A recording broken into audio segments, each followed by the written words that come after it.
So guys, tawag dito pakul. Pugot. Guys.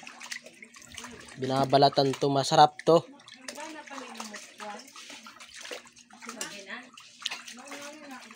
Ayan no.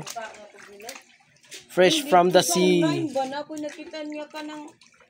Ayan guys, pinalatan ko na to. Hindi namin kailangan yung dito yung ulo. Hindi namin kailangan dito. Malalaki to guys. Oh, masarap to ikuan, marinate. The best dito yung ano, inihaw na pakol. Upugot. Ayan guys. Yan o mga balat. Ito yung mga balat niya guys. Yan, yung mga balat. Ito, parang maskara. Yan, parang maskara. Yung maskara oh. Ayan. Binalatan ko, ayan. Ito na yung itsura niya. Ayan oh. Pa. Ang sarap nito guys. Lagyan nyo to ng breading mix. Yung maanghang na breading mix. Ano? Marami na akong nabalatan guys. 3. Dagan pa ang tatong sa pwede ay kabuang 4. Oh, marami pa akong babalatan guys. Madami pa akong babalatan.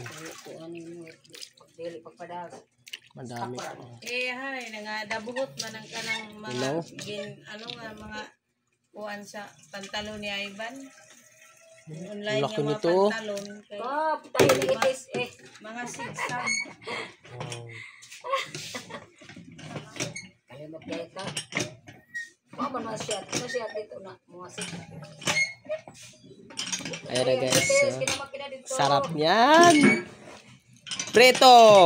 Ito guys, masarap to kapag may breading mix. Prito. Yan. Ito naman kapag nakaganito pa, masarap to pag inihaw. Yan guys, nagkakalo-halo na yung lingwahe ko gamit. Ayan. Yan. Babad nyo to guys sa crispy fry. Masarap to. Ito yung atay guys. Adobo sa gata. Sarap din to sa guys sa ano. Adobo. Atay. Sarap nito guys ihawin. Comment na lang kayo dyan kapag anong ulam na gusto nyo. Lulutuin natin. Pero kami rin kakain.